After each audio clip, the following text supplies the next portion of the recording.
Hey guys, it's Kayla. So I just realized that Christmas is like less than 6 weeks away and I have to make some Christmas presents.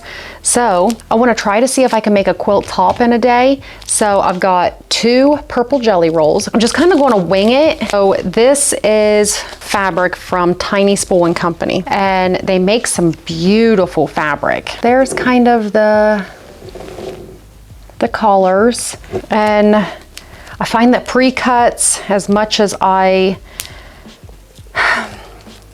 pinked edges are kind of my nemesis, but they're so easy to work with and you can get the full line of fabric. The color's already figured out for you. Essentially what I want to do is make a fairly large throw size quilt. Okay, so I'm gonna go ahead and get these all sorted out, same colors.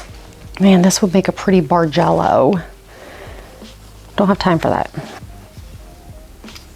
So I've got these all sorted out and it's like way more of a color selection than what I guess I realized. So I have 80 strips.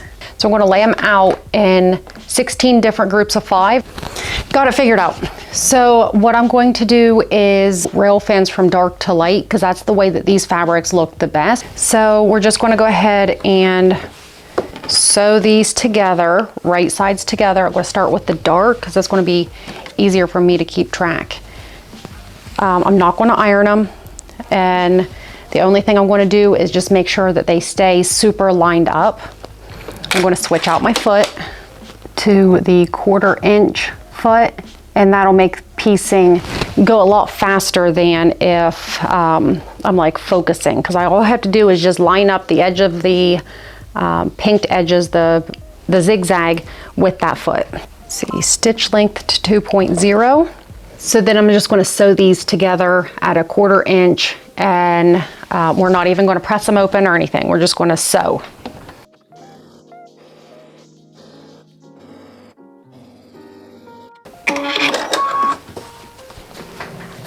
First 2 together.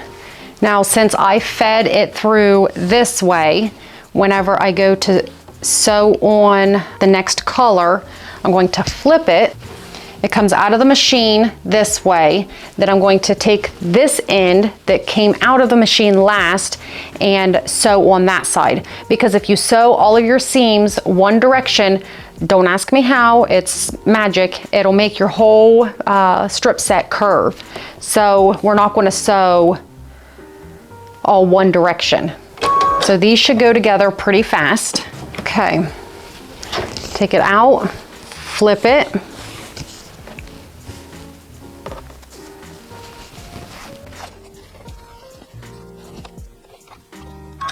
So the 1/4 inch seam, it is kind of important, but for this project, since there's everything is staying the same size as we sew, there's not piecing of like different size blocks, it's not as important. So what's important here is that your stitch width is the same, it's consistent throughout the whole process. There's my first strip set. So I'm going to make 16 more of these and then I'll be back. I just finished my last one. It is 11:32. I took a couple short little breaks while I was working on this, talked on the phone. So what did that put me at? Right at 2.5 hours with breaks.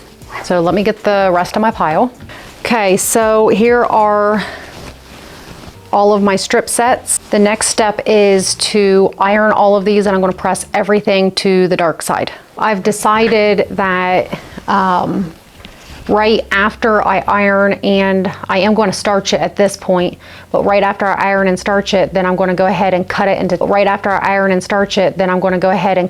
10.5 inch strips. One 44 inch should be able to make, as long as you're not too off on that very top, it should be able to make 4 10.5 inch strips with just a little bit left over. It is 1:15. I took a lunch break, ironed everything, and cut it. So here's my big pile. The easiest thing that I can do is just go ahead and make some floor space and lay it out and figure out the layout that I want. Make sure that I don't have two of the same right next to each other. It's going to be 8 by 8 of each one of these 10.5-inch blocks. So there's 16 different types of blocks, so it shouldn't be too hard to do. Here's a picture of the layout that I decided to go with, and I went ahead and numbered each one of my squares. So the number is right side up, so I know even if my squares get turned around, which side is up, and I'm only going to do one row at a time. I have numbered each individual square, A1, A2, B1, B2, but I'm not going to do that with this one because I'm just going to do one row at a time. So I'll take my 1 and my 2 and flip the 2 over on top of the 1, and then this right here will get the 1/4-inch seam allowance. So the whole point of this quilt for me is just kind of like a reset. I'm not worried about the perfect points meeting. I am going to pin, but the thing with the rail fence, which this is 5 instead of the traditional 3, is there's not nearly as many points to match up. What I do is if they are not perfectly square, which these actually aren't, I'm just going to center it up as best as I can. And if I need to make my seam allowance a little bit thicker whenever I do my rows, it doesn't really matter because this isn't a competition quilt. It is just a regular quilt. I just need to make sure that my seam allowance on every single seam doesn't go less than that 1/4-inch. Since my block, this top block is longer this way than it is this way, I am just going to, it's pretty much going to stay on the inside of those pinked edges. I'll just line it up as close as possible and just wing it. I'll just go off of my straight edges for the 1/4-inch. It'll all come together okay. Here is my first row sewn together, and you can cut and trim down your blocks if you want to make them match up better, but I am really good at kind of fudging. So if you're not good at fudging, then cutting them may be a better option for you. So I've got 1 done and I have 7 more to do, and then it's time to sew the rows together. It is 2:15, so we'll see how long it takes to get all of the blocks sewn into rows. So I am halfway done with it, and it is almost 3 o'clock. It's 10 till 3, and I have to get supper made, and once the kids get home, I have to help with homework and all that. So I've got to do some other stuff, so I'm just going to let this sit. I'm halfway done with sewing the blocks into rows. These blocks have not been sewn together in rows yet. Okay, so it's the following morning, and I have all of the blocks sewn into rows. Now I have to sew the rows together. I'm just going to grab 2 rows and bring them over to my sewing machine and show you how I pin them together, especially how I pin them together since I did not square up the blocks, but I know that they are right from straight edge to straight edge, just not the pinked edges. I'm going to line up those 2 straight edges so they are the same height, and then I'm going to sew that according to the straight edges, not the pinked edges.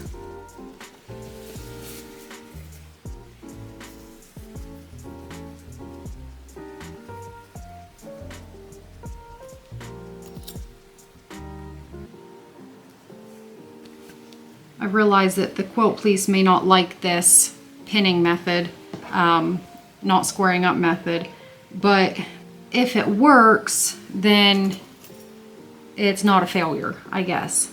The seams are going to be all a minimum of a 1/4 inch. Essentially, I'm just adding in a little bit that should have been cut off if it was squared. So I can feel the edge right here. And I'll just keep that lined up with the edge of my presser foot.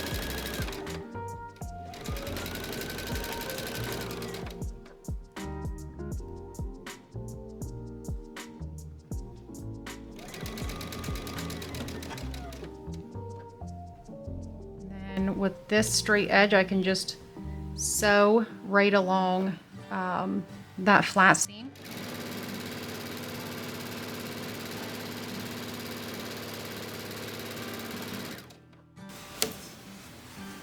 My 1/4 inch seam allowance, I know the lighting's horrible over here, but the 1/4 inch seam allowance is there. And you know, if you come back through and you're like, oh well, got a little bit close right here. Then come back and sew over it again with the 1/4 inch seam allowance. So I'll redo this one and it'll all be okay. Okay, it is day 3 technically. I only worked on it just for about an hour yesterday.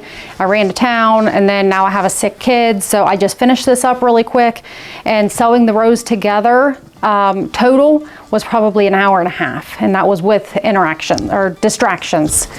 So it's done. And I'm going to go ahead and lay it out. I haven't laid it out yet, so we're going to do it together to see how flat it's laying. I'm sure you already know we're still under construction, so this is what it is.